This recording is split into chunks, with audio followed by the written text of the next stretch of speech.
Alexandra Fantino, peut-on tout d'abord présenter brièvement votre entreprise Clément Design?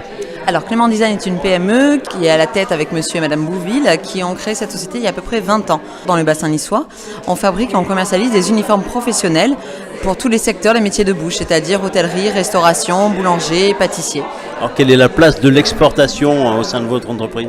Alors c'est une part croissante, hein. Chaque année on grappille au niveau du chiffre d'affaires. Aujourd'hui nous sommes à 27% du CA Export sur le CA Global. Vers quel pays vous vous orientez principalement? Alors, c'est vrai que là, on a consolidé, j'allais dire, les Émirats, les UAE. Ça fait plusieurs années quand même que je suis sur cette zone-là particulièrement. Encore une fois, mon conseil est de ne pas se dissoudre et vraiment de cibler bien des zones géographiques. Et là, maintenant, nous partons sur l'Asie du Sud-Est. Pour cela, vous allez être aidé et vous allez bénéficier de l'accélérateur mis en place par la Team Sud-Export? Tout à fait. On a eu la chance de pouvoir candidater par rapport à ce dossier-là et d'être retenu dans les 18 sociétés avec un accélérateur qui va nous permettre non seulement d'avoir un accompagnement, ce qui est vraiment vital pour être sûr de sa stratégie quand on va s'essayer sur des nouveaux marchés, et également d'avoir un souffle supplémentaire au niveau de l'aide financière qui nous est apportée. Qu'est-ce que vous attendez principalement?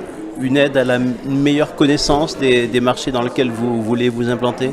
C'est ça, c'est-à-dire d'avoir une connexion assez rapide sur les acteurs qui sont déjà dans le pays, pour pouvoir nous dire assez rapidement est-ce que c'est bon d'y aller, est-ce que c'est nécessaire de faire un salon, d'y aller en tant que visiteur, d'y aller en tant que participant, voilà, d'avoir vraiment cette expertise du pays.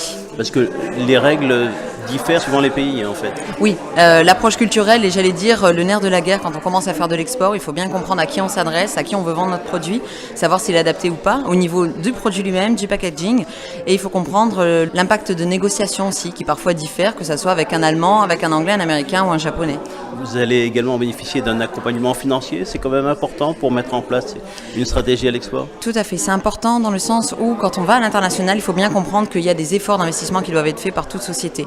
Donc vraiment, j'allais dire l'impact financier, c'est ce qui va aussi nous permettre d'aller à l'étranger ou non. C'est d'abord un effort d'investissement avant d'avoir ce retour justement sur investissement. Et sur ce retour, ce investissement, qu'est-ce que vous attendez? Quels sont vos objectifs? Alors le but c'est de pouvoir trouver 2 distributeurs, notamment un qui est sur Singapour et un autre qui serait sur le Vietnam. C'est des marchés aujourd'hui qui sont potentiellement intéressants pour nous par rapport à l'essor du tourisme. Singapour est aussi une plaque tournante, un hub géographique dans ces pays-là, donc ça permettrait justement de pouvoir pénétrer des marchés limitrophes sans y être forcément installé ou implanté en direct. Et vos produits ont quelque chose que ne produisent pas ces pays?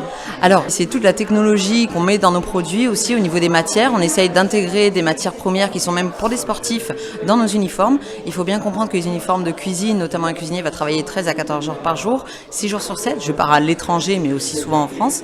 Donc on a besoin justement de les rendre élégants, confortables, avec une longévité. Et on s'est positionné sur un segment, une niche haut de gamme.